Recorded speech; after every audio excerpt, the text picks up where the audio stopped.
C'est un temps spécial pour l'église au Cameroun et l'église en Afrique et l'église en général à travers le monde. Nous vous avons partagé quelque chose le 31 décembre 2019, ceux qui se souviennent. Après ce que mon papa avait révélé avec le nom, il a dit qu'il a vu une maladie qui va se lever de la Chine, qui s'appelle Corona, machin. Le prophète Emmanuel Makandiwa, c'est sur sa page YouTube, c'est vu des millions de fois. Quand je suis des gens qui disent que si vous êtes des prophètes, vous n'avez pas annoncé le Corona, je ne réponds pas parce que je sais qu'ils ne connaissent pas les prophètes. Alors, en écoutant mon papa comme ça, je vous ai dit, sur la base de cette voix, décembre 2019, la vidéo est sur notre page Facebook. Je vous ai dit que 2020, il y aura des morts à l'exagération.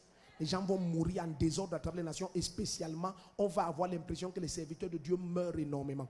Et je vous ai donné la raison. Maintenant, suis-moi. Le temps que vous voyez ici, tout ce que Satan fait là, c'est contre l'église. Je vais vous expliquer. Suivez-moi très bien. Je vais vous expliquer. Lorsque l'église opère, l'église est la seule entité sur la terre qui empêche que la mort prenne contrôle. C'est pour ça que Jésus dit que contre l'église, les portes du séjour des morts ne prévaudront jamais. Donc la stratégie de Satan a été maintenant de sortir une stratégie, un système qui va empêcher que les saints se rassemblent et prient. Donc ce que vous voyez et les gens pensent que c'est une maladie normale, ce sont des esprits étranges qui sont sortis de l'enfer. Donc tu es un serviteur de Dieu, tu es une servante de Dieu. Écoute ça. Dès qu'il est mardi, le 30 mars 2021, jusqu'au jeudi 1er avril, nous avons 3 jours. C'est la conférence internationale des serviteurs de Dieu. Suis-moi très bien. Tout ce que l'Esprit de Dieu m'a demandé de partager avec vous, ce sont les mystères de l'opération de l'esprit de prophétie. Il y aura des géants qui vont naître dans le ministère à travers le monde. Voyage, prends ton visa.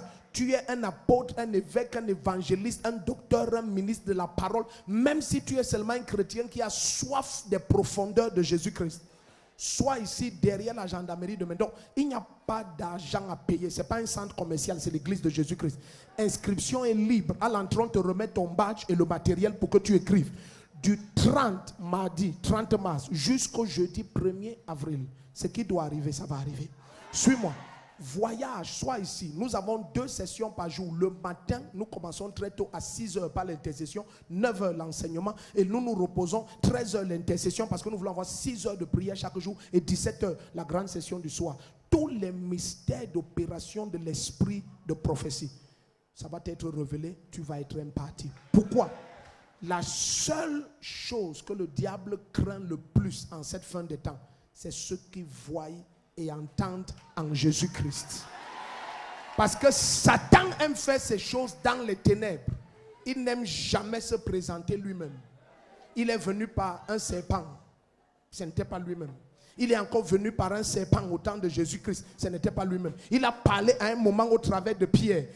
Toujours pas lui. À un autre moment, il a agi par Judas Iscariote. Il n'y a pas. Il aime lorsque tu penses même que c'est toi qui es en train d'agir pour que tu combattes ton frère, combattes ta soeur. Mais quand l'esprit de discernement des esprits, quand la connaissance prophétique t'est donnée et que Satan est démasqué, tu vas prendre ta vraie place dans le destin. Mardi le 30 mars à jeudi le 1er avril, c'est la conférence internationale des serviteurs de Dieu de toutes les nations. Voyage, prépare ta place, les numéros au bas de l'écran, tu auras les détails, comment on peut t'accommoder. Il y a les hôtels autour de ce camp, on va te trouver le meilleur hôtel. Ne te dérange, ne te soucie de rien, prépare-toi. Ce qui doit arriver va arriver. Tu es béni.